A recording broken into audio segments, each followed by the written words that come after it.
Good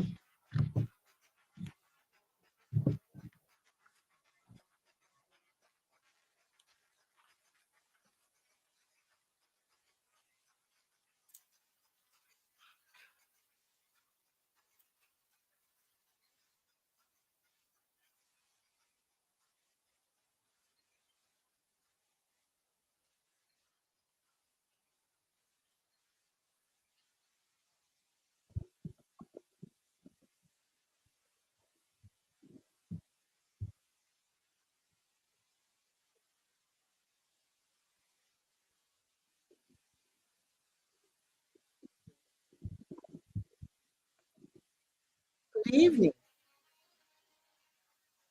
and welcome to the Enoch Pratt Free Library. My name is Benjamin Fisher, and I am Deputy Chief of the Pratt Library State Library Resource Center. This evening, we are pleased to have a conversation with Rachel Jamison Webster, Wayne Melville, Edie Lee Harris, and Robert Beckett. Before I introduce our guests, we have many upcoming programs that can be found in our campus newsletter or our Pratt web page. Also, we have books for sale in the hallway,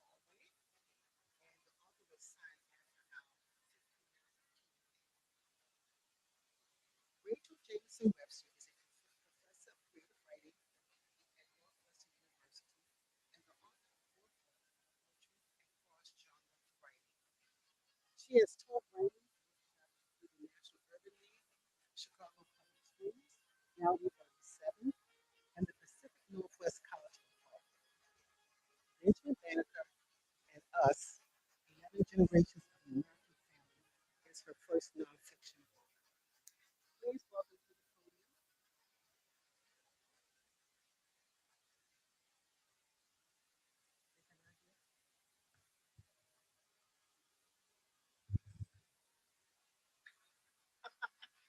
So what you're saying is I have to redo this, right? Can you hear me?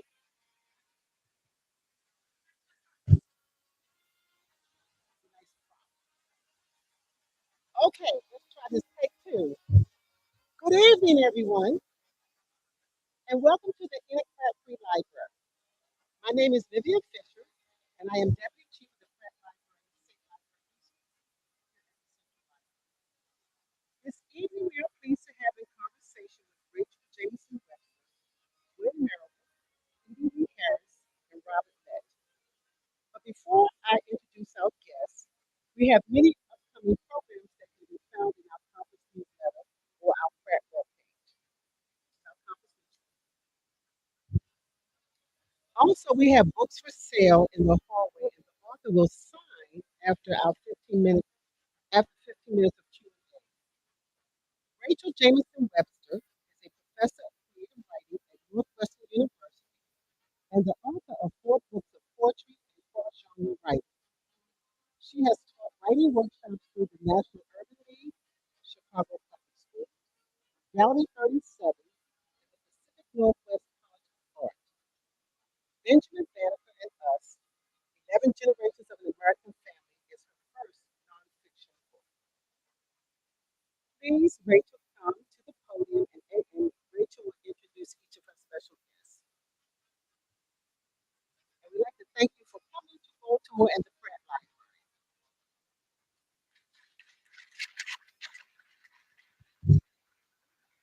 Thank you all for being here. Before I start, I want to say a number of thank yous. Can you hear me? Okay, great. So we think of writing as this very solitary activity. And in fact, it's much more collaborative than we ever admit. And this is an especially collaborative project. But because today is the book release, this is our first reading together, I do want to take some time to thank the people who made this book possible. So there are many people here, my family, my parents, my husband, and my daughter. Um, Writing a book becomes very obsessive, and you talk about it all the time, so I thank them. My friend Josie Ramey is here, and she was my home in Baltimore when I came here to do research, so thank you so much. And yes, thank you to friends who make this work possible. And I'm really grateful because in the audience is Shannon Chris. She's the editor of this book. And just this was an incredible process to work with Shannon because I knew that I wanted to write a book that was heavily researched but also imagined. I wanted to imagine the ancestors' lives. And then when I met my cousin, I knew that I wanted to make the book function as a conversation between the past and the present, between me and my cousins. Well, most editors, when you come with that kind of a package, they say, "No way, you can't do all of this." And Shannon just understood and guided the process. So thank you. This is your day. Thank you.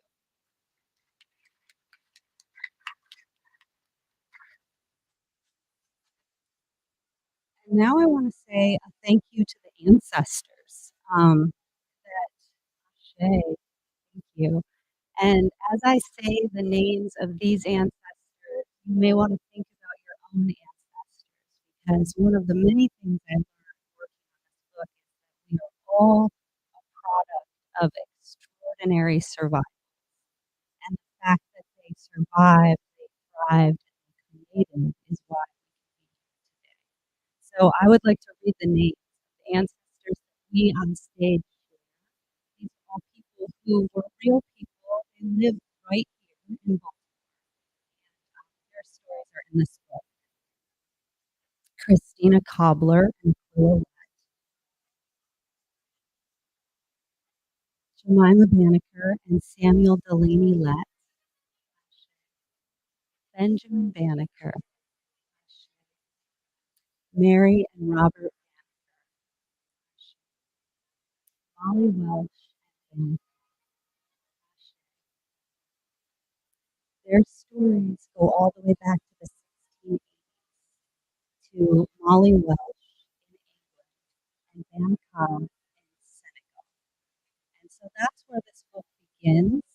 And then they stretch forward to the people now and to all of us on stage and many other descendants, and actually all of us in this country going through this moment in history. So that is the arc of the story here. I am going to give some detailed introductions to my cousins in a moment. I'm so pleased that they could be here. The book would not exist without them. It would not exist without their research and their story. So I'm thrilled that they're here. And before I do that, I want to read a short passage from the book. This is the first chapter. So this is Benjamin Banneker, and he's 60 years old. So Benjamin Banneker achieved the most in the last decades of his life. He learned and he created. He was an astronomer, he was a scientist, he was a writer, and he did that his entire life. But he achieved the most fame in the very last decades of his life. So in this passage, when he was 60, he was hired by the Elephants and by Thomas Jefferson and George Washington to help survey Washington, D.C. He was paid for his work, he helped survey the city, and spent long nights in a tent outside doing that. And as soon as he was released from his service, he came back to his home and he started staying up all night again to record the computations for an almanac. So this is him in this moment. He has done all of the astronomical work to write an almanac. Chapter 1, Letter to the Future. Ellicott's Mills, Maryland, 1791. Benjamin Banneker tipped back his chair and rubbed his eyes.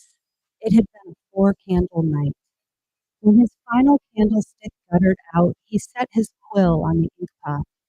He stood up, but his feet had fallen asleep in the long hours of sitting, so he hobbled a bit on them, rocking from his toes to his heels. Benjamin stepped out onto the porch and looked out over his land.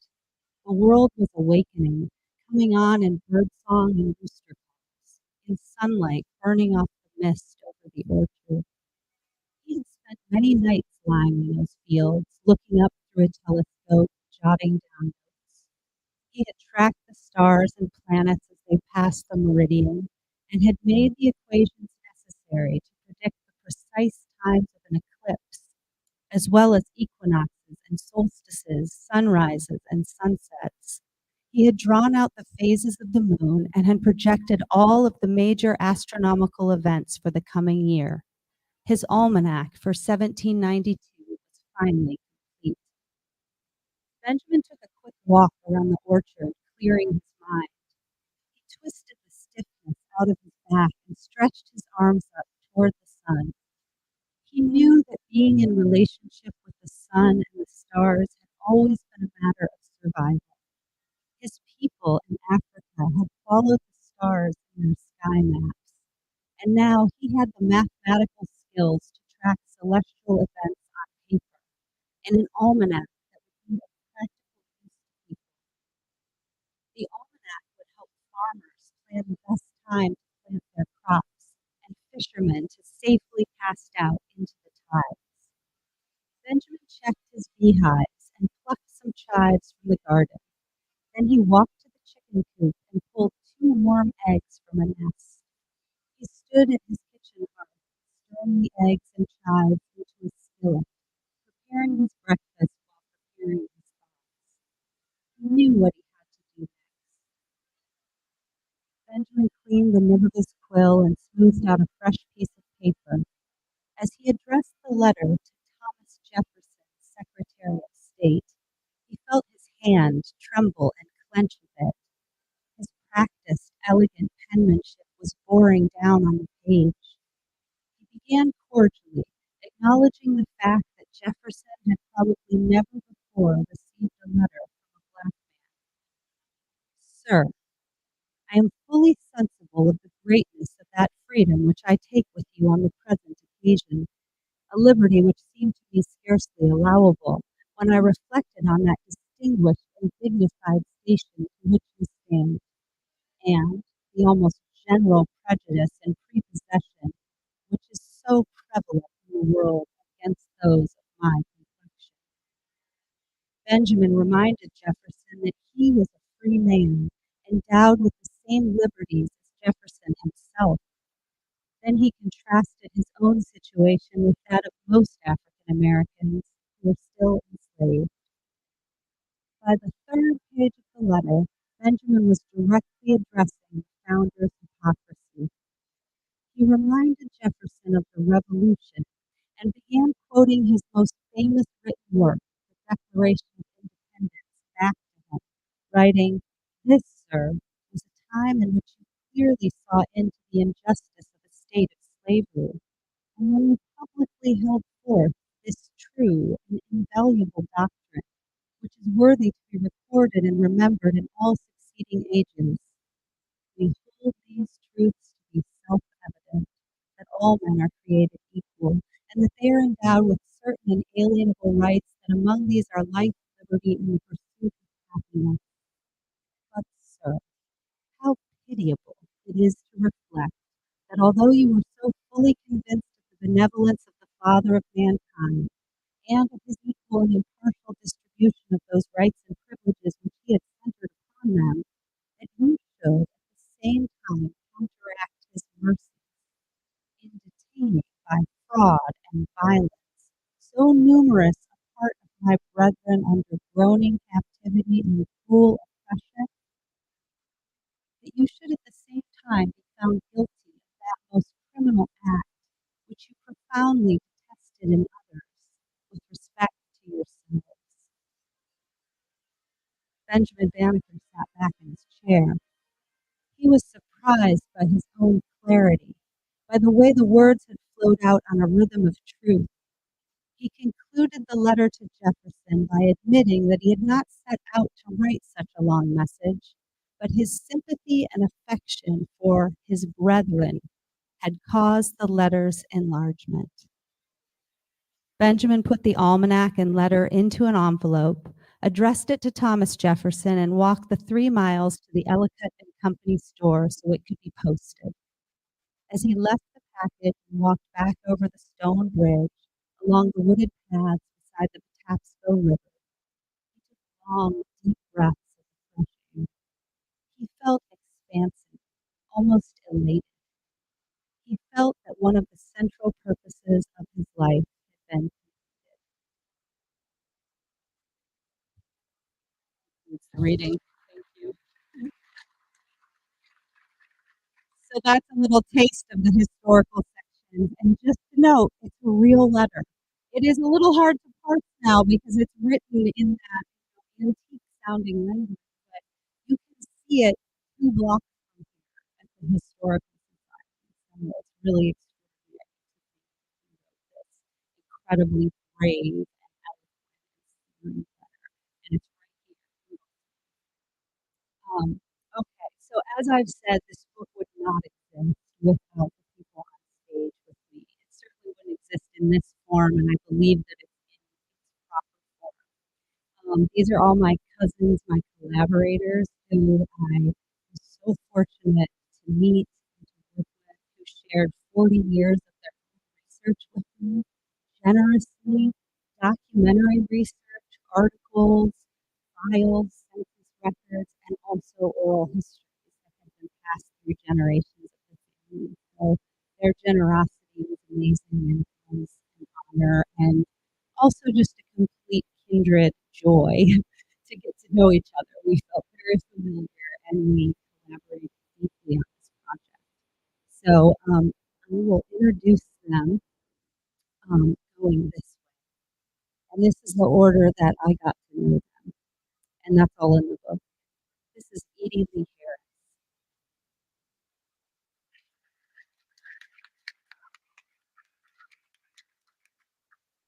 Edie got in touch with me in 2019 after reading a tiny little 1,000 word essay I had written about the Banneker let.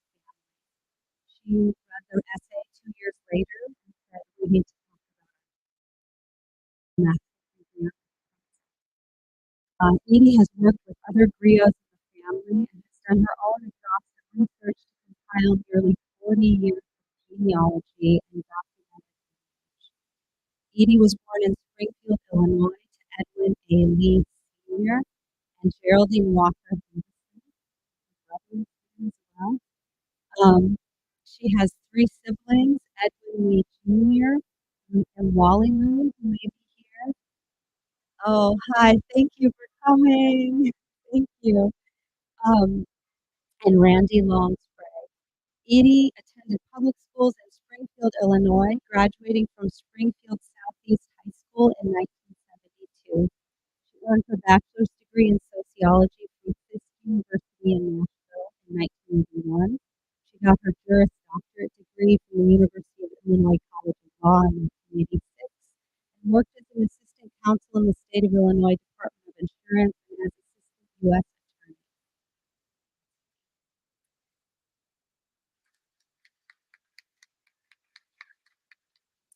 Robert Lett. Robert Lett is a family historian who was entrusted by the elders with the Banneker Lett oral histories and with recorded histories, which he has generously shared as part of this book. Robert grew up in rural Boone County, Kentucky, where his mother's ancestors had been enslaved until his great-great-grandmother purchased herself and her husband from enslavement. The family moved from Kentucky to Pasadena, California, where Robert's father worked as a principal. Robert attended John Muir High School and left during his senior year to travel the world with the musical touring company Up with People. Robert worked for the State Bar of California as an investigations clerk and an American Red Cross administrator before spending 24 years as an educator.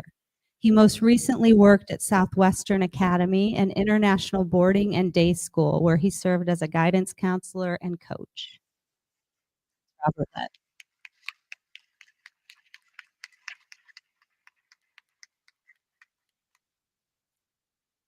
Gwen Merrill. Gwen Marable, I think it's many of our heroes here in this room. She is 90 years of vibrancy. Amazing. Gwen, yes.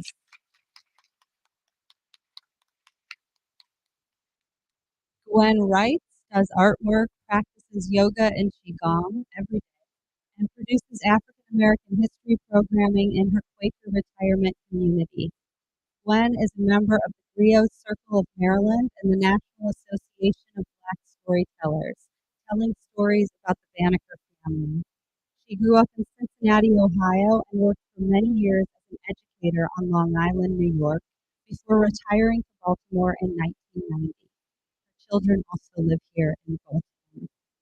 Gwen worked with community members who were instrumental in establishing, and she was instrumental in establishing the Benjamin Banneker Historical Park and Museum in Baltimore County, and that's in Oella. It's on the actual land of the Bannekers. Gwen Marable.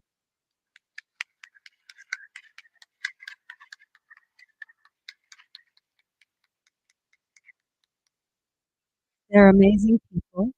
Now I'm going to sit and we're going to have a conversation. Each one of us will say something about the project and then we'll leave time for you to ask us questions. Thank you.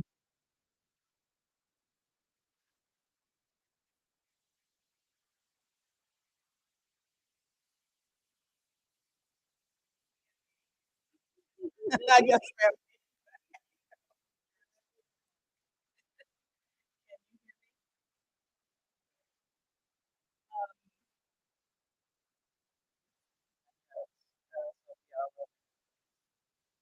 I normally take public speaking, sort of joyful occasion. So I'm happy to be here with my cousin, and it's a love thing. It really is. I'm so happy that my brother was able to make it. Just quickly, um, we didn't grow up knowing anything about the Lett family or any kinship to Bannon. My mother, through whom the Latin blood and the Banneker blood flowed, was adopted as a young child. Her mother um, had her,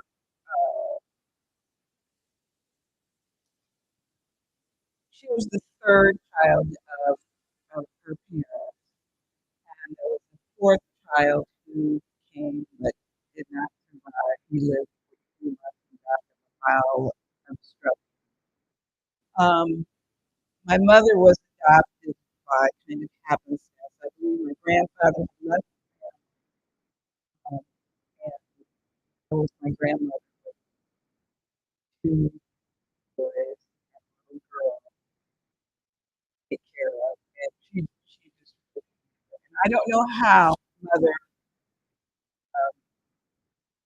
grandmother chose to adopt my mother, but somehow it must have been through a network of people that knew each other in Chicago. And my mother was 3 years old. She did the reverse black migration. She moved from Chicago to Little Rock. I grew up in Little Rock.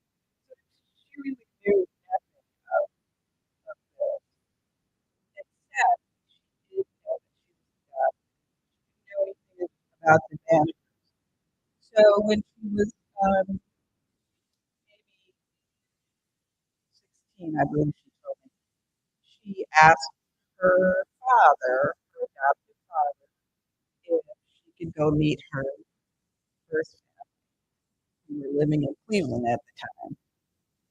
So my grandfather drove my mom to Cleveland, and she went to her mother's house. And the only thing that she could tell me that she remembered, because she was in her 60s at the time she told me the story, was that there were books all around the walls, even in the kitchen. So we are a family who, even though she grew up with her family knowing about that, she loved books. And the other I, that I find remarkable is that mother had an affinity for stars. Maybe that's just being human. And I don't mean Hollywood stars. I mean, she would take us outside on a clear night and have us look up at the sky and learn where the Big Dipper was and learn how the corner star and the dipper pointed out to the North Star. And just it was so fascinating. And I thought, well, this is kind of strange because I don't see any of the other neighbors out showing their kids that. But that's a direct tie that comes through the DNA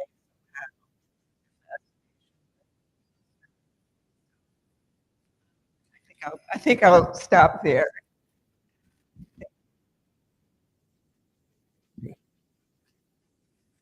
I am Robert Wood. Easy to start with that. I just feel my life has been a very charmed life. It's what we call Baltimore, the charm city. Well, gosh, I'm right at home. Um, I grew up. Um, I grew up at the end of Jim Crow. I was in Life magazine for an immigration help, and I grew up in the as my other black kids. There were five of us. All five of us were looking at, and the teacher says, "Put your hand with over your heart." So there we were. That was a birth of radical protest. Left hand over the heart. Beginning of my life, the world, more than secondary, all really one way or another, all comes from the same vintage perspective of life. We all come with um, 52 beers, roll up the pant legs, and look for crawdads and holes. That's those type of things. There's great commonality.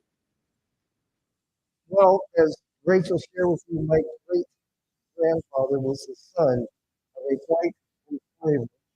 He had his way with his enslaved black woman who he was. And later on, the same black woman purchased two husbands out of slavery, and they were raised in what we call today a blended family. Oh my gosh, something so ironic. It's repeated itself. Well, I am so honored to be part of this project with the grateful has brought us together here. Because what's talking not so much about a history, a genealogy, but a connection which brought people together. Um, and as we connected, I've been reminded. I knew of Edie in about 1993, 94 on this new thing called the internet. That's crazy. Uh, that's how and she was doing this amazing post about Let Family. Um, I leap forward, decided I was going to organize revive a Let Settlement reunion in Zanesville, Ohio. And in 2003, this Wayne Marable came as a representative of the Banneker Park Museum. Edie came from Springfield, Illinois, and we joined hands at that moment. Little did we think that we'd be joining again underneath the auspices of Miss Rachel Webster. So this is a family that is not, we are coming together, but we've always, strangely enough, we've been together. Um, so I guess what I'm leading up to is this book is about history.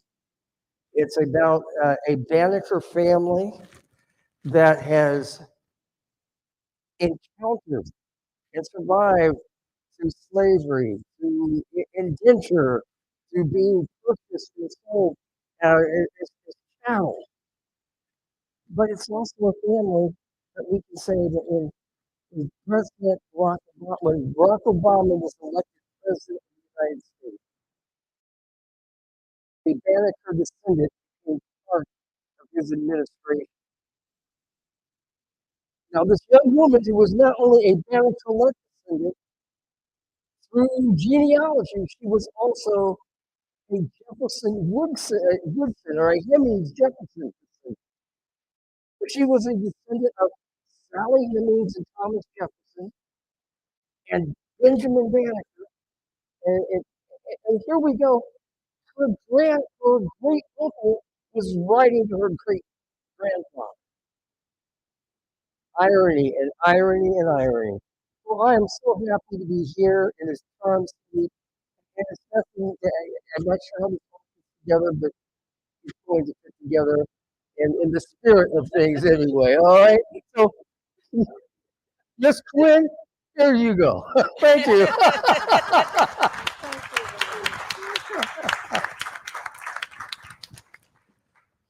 So I want to thank family and friends who have come to be with us as part of our family and friends, finding out about American history. That's what this is. It's the part that you do not learn in school. And I was fortunate in that I grew up during segregation in Cincinnati, Ohio, and I knew the name of Benjamin Banneker. I really didn't know anything about him until I moved to Baltimore. And my cousin Charles Weichert called and said, "Sit down, I have news for you."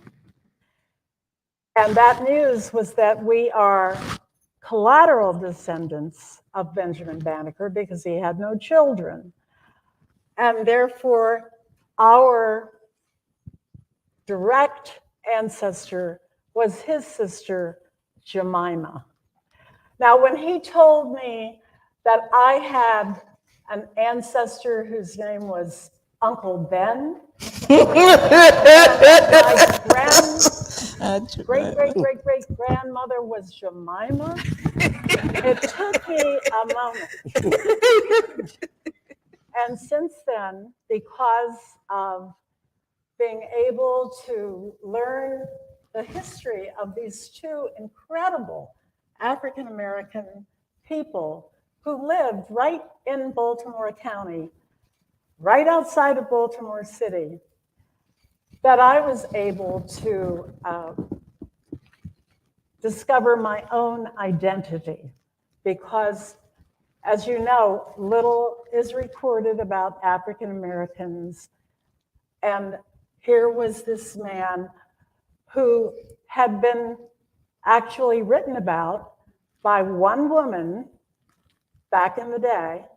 And I was able, through the association that I then was introduced to, the Friends of the Benjamin Banneker Historical Park and Museum, which is on the land where Benjamin Banneker lived.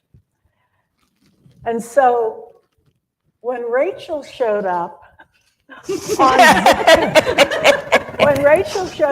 Zoom and said, "I'm writing a book about Benjamin Banneker," it was like, thank you, God, because once again, I knew that more people would learn about this incredibly talented, gifted African-American man that very few people had heard about. Even today, ask anybody, have you ever heard of Benjamin Banneker? So now we want you to learn about Benjamin Banneker with Rachel's book. All three of us have been on the journey with her, and thank you. Thank you. For taking us with you to help tell the story. And it's just, for me, being now a Maryland citizen, a very proud moment that we would be able to come and share with you our own personal relationship with family as well as telling the story of a man who deserves to be known. So thank you. Ronald Motion is here, another person. Okay. Thank you. Well, I think we can open this to questions. As you're probably gathering, when I first learned about these stories, I wanted to share the stories of Benjamin Banneker and his family because they were actively resisting injustice before the country was even a country.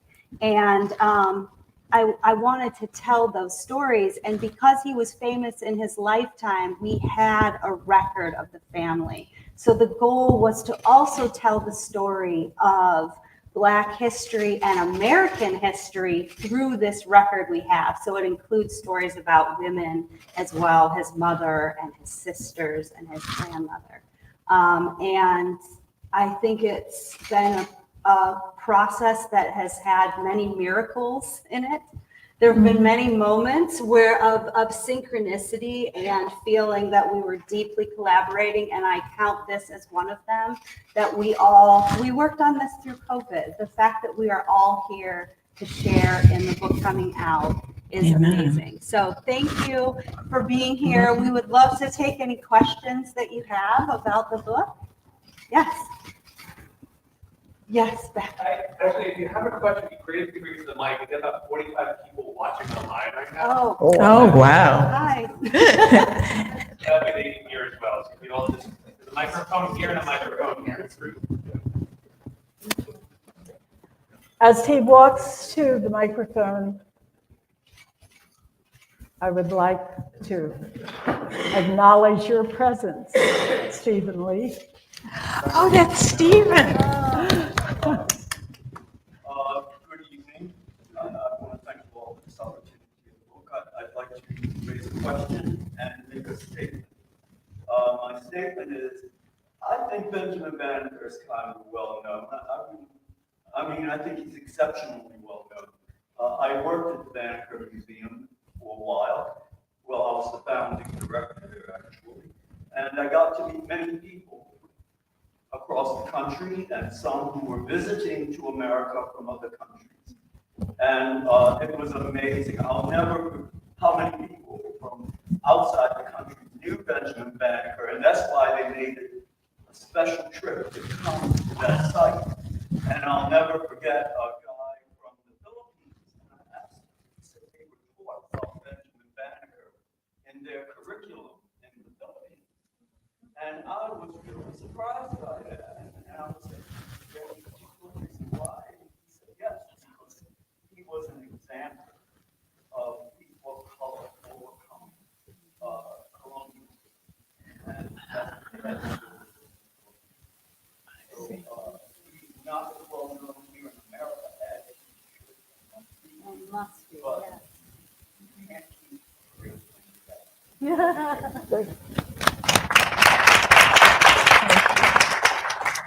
question is, and thanks for my question is, have any genealogical research been done in Banneker's other sisters? Have you discovered anything on your cousins yet? Why do they all turn to me? I'm going to comment. Right. We look at Edie because a lot of us do genealogy, but Edie does it just a little deeper. You know? So she goes that little extra bit. So there is irony to this. But go ahead, Edie. Please enlighten us. Oh, okay. Now let me be sure that I understand correctly. You want to know about the siblings, right? I can't really answer in any detail, but because Benjamin did not have any children himself, we are all descended from one of his sisters in particular.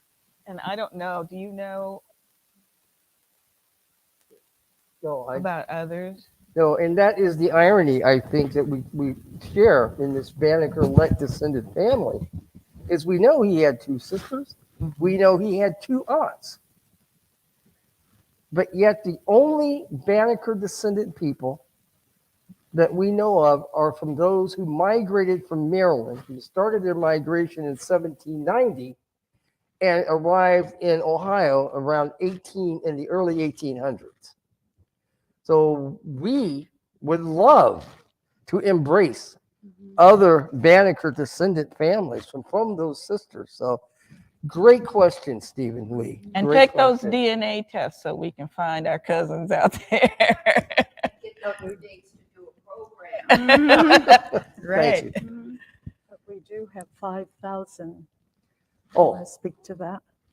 yes, we have, Gwen was just mentioning that we have more than 5,000 Banneker relatives today. And those Banneker relatives, Rachel's not the only Euro We presenting, have some in the audience. person. Yeah, right. It's very common. Mhm. Could we have descendants stand up if you know that you're part who are in the audience? Ah, All right. Oh, that's fabulous. Thank you. Ron Mosher, are you here? Yes.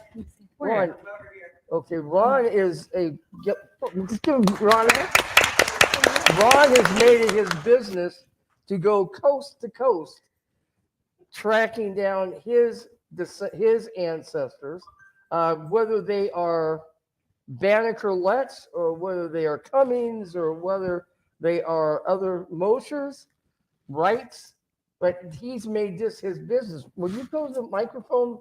He's there. Okay. Microphone over here. I'm behind the speaker for you. My family, originally, I'm a Cummings, but my Cummings great-grandmother was a Susanna Lett, who married a John Cummings. And when I first went to my first reunion for my family, which had become separated from the other Cummings families who were married into black families, my Cummings ancestor married a German woman. And so in about 1880, my great-grandfather moved to northern Idaho.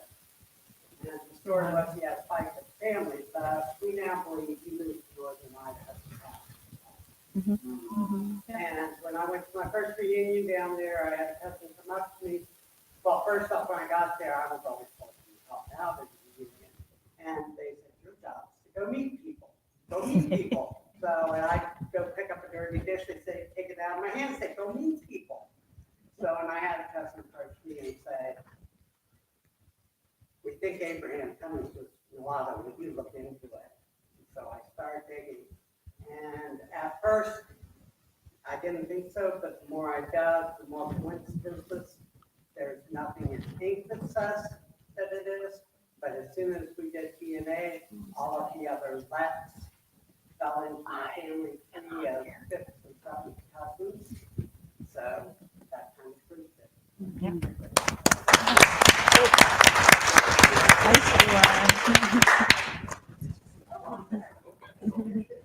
I think you had a question. I have a quick question for Edie, actually. I just needed to know, how did your mother ever make that connection? You never sort of told us. I made it. I knew the names of her. She was with her birth mother until she was 3 years old. So she's on the 1920 census, living in Chicago with her birth mother. And her mother's married name was Manuel, but she was a Lett. Her maiden name was Lett. So from there, I was able to work backwards and find out. Mother never really knew about the Letts until, I started digging, and she knew she was adopted and she knew the name, but she didn't know the people very much. And so, basically it was a combination of her memory and my digging.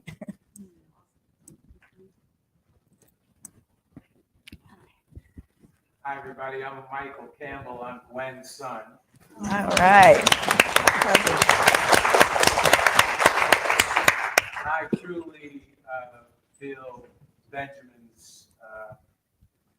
DNA running through my veins almost every day of my life because I am a naturalist. I'm vegetarian. I love nature.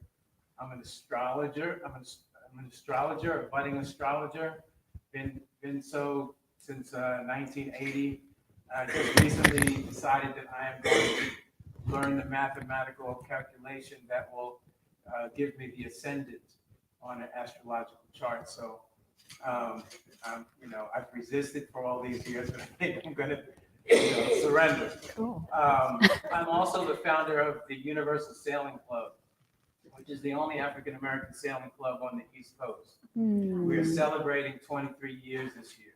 Wow.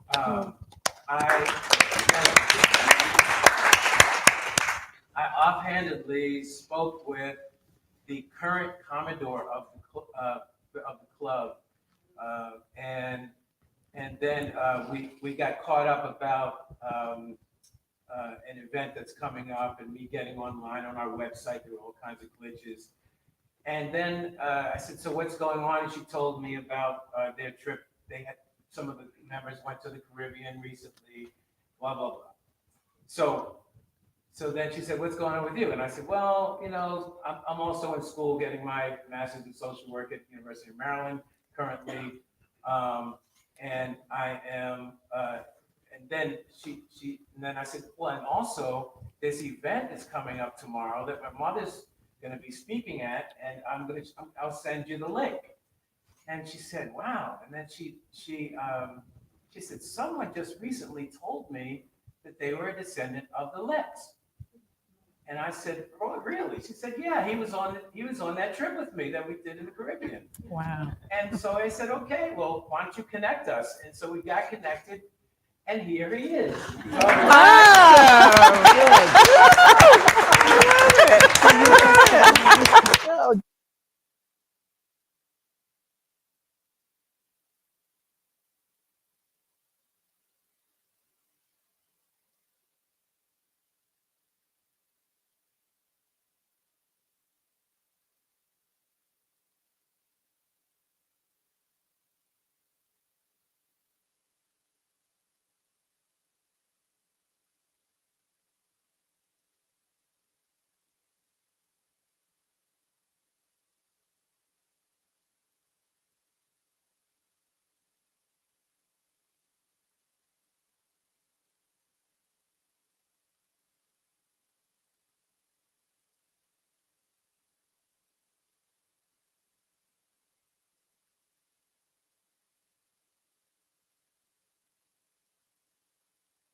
Ohio, and then up through, he went to Michigan, he was in Michigan. My dad was born in Lansing, Michigan, and they went up to Acosta, the old settlement and all of that. So that part I knew.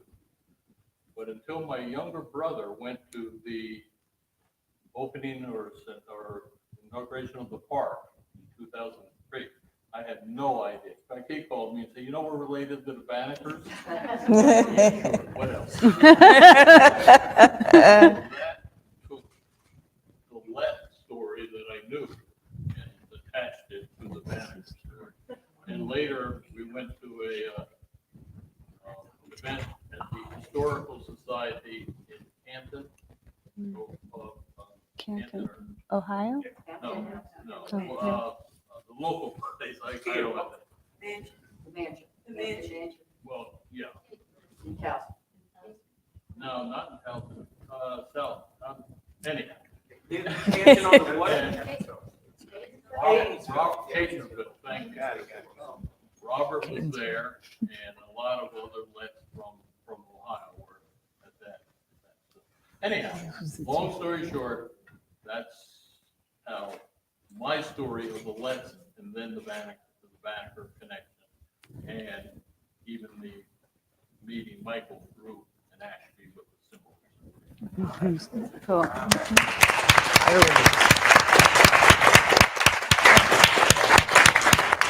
And this is how my process went, even working on this project. It was, oh, you need to talk to this person. Every time you have a conversation, you need to meet this other person, and a collective experience of sharing and saving the history.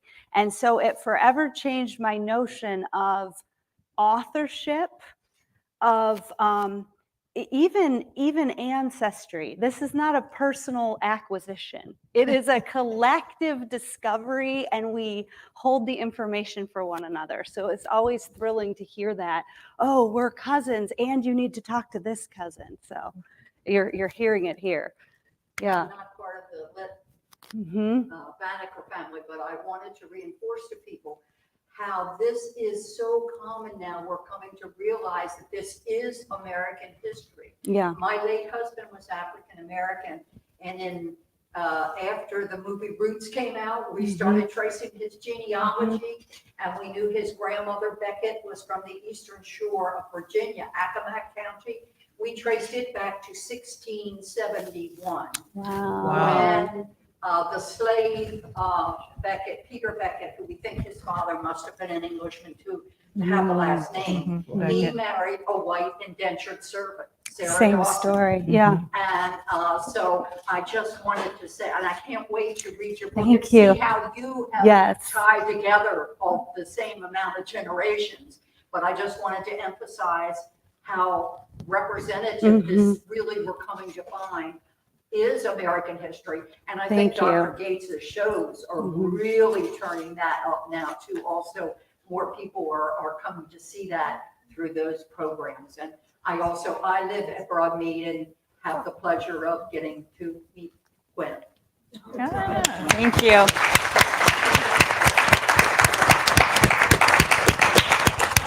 Yeah, so this family begins with an enslaved man from Senegambia and an indentured servant from England. She married him, and that was so common. That happened so often that Governor Gooch of Virginia had a whole slur about those women. There were nicknames for them. It was a stereotype at the time that convict and indentured women were marrying African men because they were working together. They knew each other. Of course, it was natural for them to fall in love. And then there were the first laws naming whiteness. The very first law also legislated women's reproduction. It made it illegal for women to do that. So that's how it all started. And that's another thing I wanted to do in the book, was to use these really verifiable human stories to also show how things were written into law. But you're exactly right. I'm so glad you said it. This is an extraordinary story, and it's also an ordinary story, that so many of us have these stories in our We have history. another question. Thank you. My name is Amira, and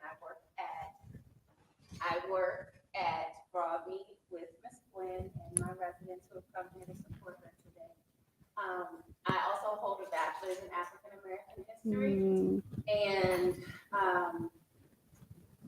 have a great respect for the storytelling. Our history is so rich and so dynamic, and to focus on any of it is to open the potential to appreciate all of it. And I think that is something that I just wanted to acknowledge, how you have honored the ability to tell the story, even for researching genealogy and for tracking down records and for listening to firsthand accounts of what their elders shared with them about who my cousin is, who my aunt was, where we visited, where we felt safe, where community was, what churches we went to. The fact that we have a strong oral tradition allows us to have opportunities now to document. So Absolutely. I appreciate this. Exactly. I feel very honored to work with someone who is so connected. And the Banneker High School in Washington, D.C. is the honors high school. It was the top, outside of the Dunbar High School, which was the M Street High School, It was where you wanted to go. You wanted to be with the honors kids. My cousins went there. I grew up in Prince George's County, but Benjamin Banneker is well known, especially for his work in Washington, D.C., helping to lay out the grid of our nation's capital. Yeah. So it is not a small story. It's an important story. Yeah. Thank you, Amira. That's beautiful. She's working with Rodney. I think it was, her comment is very profound. And I think that's one thing that Edie and I have really are in awe, have such great respect for, because we both had heard and saw the notes that people had passed on and were the early attempts to record the history. And it was so amazing. We've gone over it and we've been able to document through census records, through Wills and property, death records, birth records. And you have to be kind of a jack of all trades, but the clues are there. Yeah. The clues are there. And we all of us feel so blessed to be part of this unveiling. And I think I share with Rachel, when she first talked to me, I said, Rachel, this is your DNA. This is your story. I think Edie probably said the same thing in a different way, that you have to tell your story because this is your family story as well, and you have a right to tell it. So, yeah. We have another question. We have the last two people for answers for questions. Hi,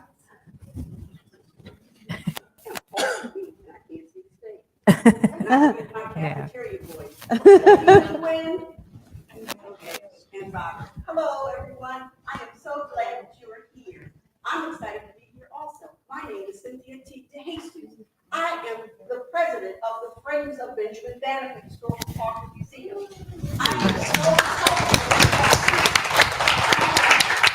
so Rachel and the rest of the family as they give the history. If it wasn't for Robert over the years and Gwen over the years, because all the programs that we have been doing at the Benjamin Banneker Historical Park and Museum under the auspices of the Friends, I have made sure to incorporate the legacy of Mr. Banneker, because everybody has to know that he didn't have any children, but he had aunts and uncles and descendants that are very, very knowledgeable. So I made sure, and I have to, my hat goes off to Robert, my hat goes off to Gwen, for their careful guidance, because I need the guidance, because I didn't know, and also to Mr. Lee out there, who is the family director of the museum. I appreciate all of you guys coming to make sure that they share what they know.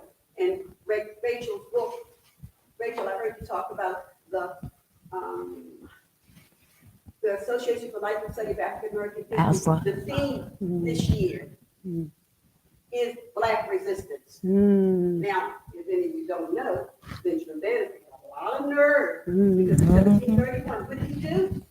He had a lot of nerve. He wrote a letter to then the Secretary of State, Thomas Jefferson, to complain about all the things that were going on here in the colonies, how he was treating the people of color, his brethren, and you should not be able to treat them no differently than you can treat the other colonies, the white colonies. So you need to read that letter if you didn't get a chance to read it. I'm sure Rachel might have a copy of it book or something. Yeah, there's, and yes. Go to my website, actually. It's an amazing letter, yes.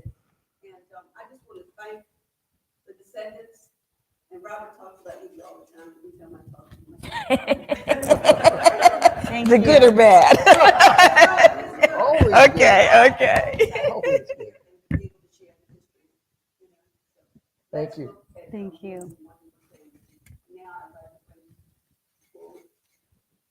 I'm Jonathan Wood. I'm the current director at the Benjamin Banneker Historical Park. Yay. And I'll just say one of the biggest questions that visitors come to the museum right now and ask is the difference of names. And this family right now is the common theme tonight. So the names change from Banneker, Banneker, Banneker. Is there anything that you can give the public tonight, is there any connections that you all have seen that kind of connect the families of Banneker into your last name?